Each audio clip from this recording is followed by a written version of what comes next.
Good morning. My name is Jennifer Sweeney, and I have been a member of Leesburg Presbyterian since we moved here in 2009. Doug, the boys, and I were all baptized in this church in May of 2010. One of the things that drew us to Leesburg Presbyterian was its small size. I loved that the building itself wasn't overwhelming and the people were so genuine. We moved here after living in New York for a few years, where the church we attended was a bit larger. I looked it up online yesterday. They have 1,537 members. But I never felt at home there. I never felt like I was anything other than a number there, and I need more spiritually than just stained glass and mahogany pews.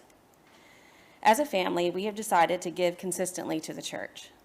We pledge every year because it helps us to realize our commitment to our faith and the good that this church is doing.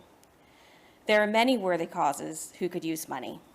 It would be great if we could give to the Cancer Society and the Red Cross and Mobile Hope, but it's just not fiscally possible.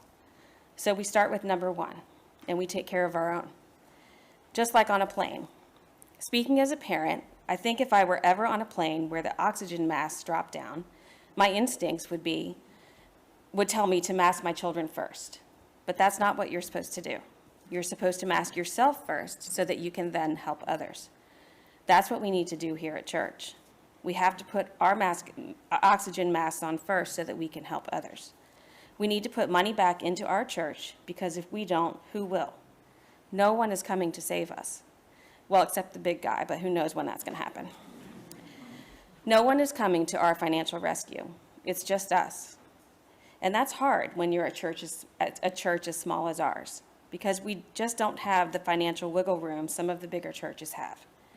It's easy to think, it'll be okay if I don't give. I'm sure other people are giving generously. But what if that's what we're all thinking? It's a luxury we can't afford when we're relying on 200 members instead of 1,537. We are living in unprecedented times where so much is unknown, and it's natural to worry about the future. We all have our own families and our own circumstances and our own priorities. We've endured a lot of transition here, and it can feel disconcerting to have so much uncertainty.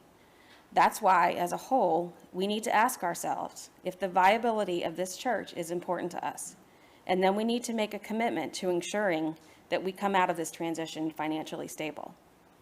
I'm asking you, as a member of this Leesburg Presbyterian church family, to make the church a priority. Let's invest in ourselves first so that we may help others. We are never going to be able to compete with some of the larger churches, but I think that's one thing that draws so many of us here. We're not asking you to pledge money for stained glass or mahogany pews. We're asking you to invest in us.